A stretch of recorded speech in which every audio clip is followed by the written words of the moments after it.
नमस्कार मित्रांनो, आमच्या चॅनलवर नवीन असाल तर चॅनलला नक्की सबस्क्राईब करा, म्हणजे तुम्हाला मालिकेचे नवनवीन एपिसोड सर्वात अगोदर पाहायला मिळतील. तर अप्पी आमची कलेक्टर या मालिकेमध्ये काय घडलं?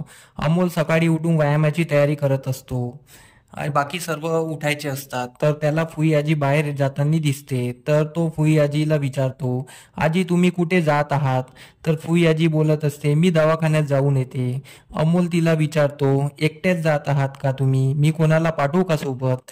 तर ती बोलते नाही. फुई आजी बोलते, मला कुठेतरी तर फुई आजी त्याला विचारते, अमोल तू माझ्यासोबत चलशील का फिरायला? अमोल बोलतो नाही, माझ्या माने मला कुठेही जायला मनाई केली आहे. तर फुई आजी त्याला बोलते, अरे माझा नातू असता तर त्याला मी मस्त घेऊन गेली असती, मस्त मजा केली असती, मस्त दिवस गेला असता आमचा. तर अमोल बोलतो ठीक आहे, आपण जाऊ, मी शाळेकडे तुम्हाला भेटील, तुम्ही तिथे या. तर फुई बोलते ठीक आहे. त्यानंतर इकडे सगळे उठले असतात, फुई घरात काही दिसत नाही. तर अर्जुन बोलतो, वाह, गेली वाटते फुई आजी तर एकदाची. तर कदम बोलतात, अर्जुन तू तिला का म्हटलं जायला? पण अर्जुन काही बोलत नाही. त्यानंतर अप्पी विचारत असते. त्यानंतर अप्पी अर्जुन आतमध्ये रूम मध्ये येतात. अप्पी त्याला बोलते, अर्जुन फुई आजी इथे होती तोपर्यंत आपण तिच्यावर नजर ठेवू शकत होतो, आता ती बाहेर गेली आहे आणि तिने अमोलला काही केलं तर अर्जुन बोलतो, काय बोलते तू? अप्पी बोलते, अरे तिचं बरोबर नाही आहे, मी तिचा बरोबर बंदोबस्त केला असता, तिचा बरोबर बंदोबस्त लावणार होती, सरकार येणारच होते, कारण आता ती बाहेर गेली आहे तर सरकारांना पण ती परत त्रास देणार. अर्जुन बोलतो, तुला आता पण त्या माणसाची पडली आहे का? त्या माणसाचं नाव पण माझ्या समोर घेऊ नको. असं बोलत दोघात भांडण होतो. त्यानंतर इकडे रुपालीने मोनाला बोलावलं असतं. ते मोनाला फुई आजी म्हणजेच मनी मावशी हे सत्य सांगते.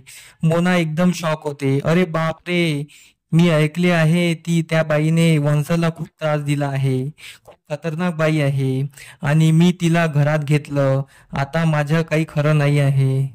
मग मोना सांगते, अर्जुन दादानी तिला घरातून बाहेर काढले आहे. तर रुपाली विचारते, ती जाताना काही बोलली नाही का? तर मोना बोलते, नाही, ती सरळ निघून गेली. तर रुपाली चिंतेत पडते, आता ती अमोलला काहीतरी करणार. म्हणजेच रुपाली खूप विचारात पडून जाते, आता त्या बाईला मी फालतू तिथे पाठवलं, मला तिथे पाठवायला नको पाहिजे होतं, असं रुपाली विचार करत राहते. इकडे अमोल शाळेत सुट्टी होते. अमोल शाळेच्या बाहेर येतो. अमोल फुयाजीची वाट बघत असतो. तेवढ्यात त्याचे मित्र तिथे येतात आणि त्याला विचारतात, अरे चल ना सोबत. तो बोलतो, नाही, मी फुयाजी सोबत बाहेर जाणार आहे, फुयाजी येतच आहे. तर त्याचे मित्र बोलतात ठीक आहे. त्याचे मित्र निघून जातात. अमोल फुयाजीची वाट बघत असतो. फुयाजी इकडे वकिलाकडून डॉक्युमेंट घेऊन येत असते. ती वकिलाकडे प्रॉपर्टीचे डॉक्युमेंट आणायला गेली असते. मग ती तिथे येते आणि ती अमोलला भेटते. ती अमोलसाठी येताना पॉपकॉर्न घेऊन येते आणि अमोल तिला बघून बोलतो, फुयाजी चला आता आपण फिरायला जाऊ. तर कुठे कुठे जाऊ? फुयाजी बोलते, आपण पूर्ण पुणे फिरू आज. अमोल बोलतो, चालेल, तसं पण मी फिरलो नाही आहे. तर अमोल तिच्यासोबत जात असतो. तो फुयाजी बोलते, हे पॉपकॉर्न अगोदर खाऊन घे. त्या पॉपकॉर्न मध्ये फुयाजीने काहीतरी मिक्स केले असते आणि फुयाजी त्याला बोलते, हे पॉपकॉर्न संपव अगोदर. आणि फुयाजी मनातल्या मनात बोलते, अप्पे आता जमीन तर माझी झालीच आहे, आता तुझ्या मुलाला बघ मी कसं गायब करते, तू शोधत बस तुझ्या मुलाला.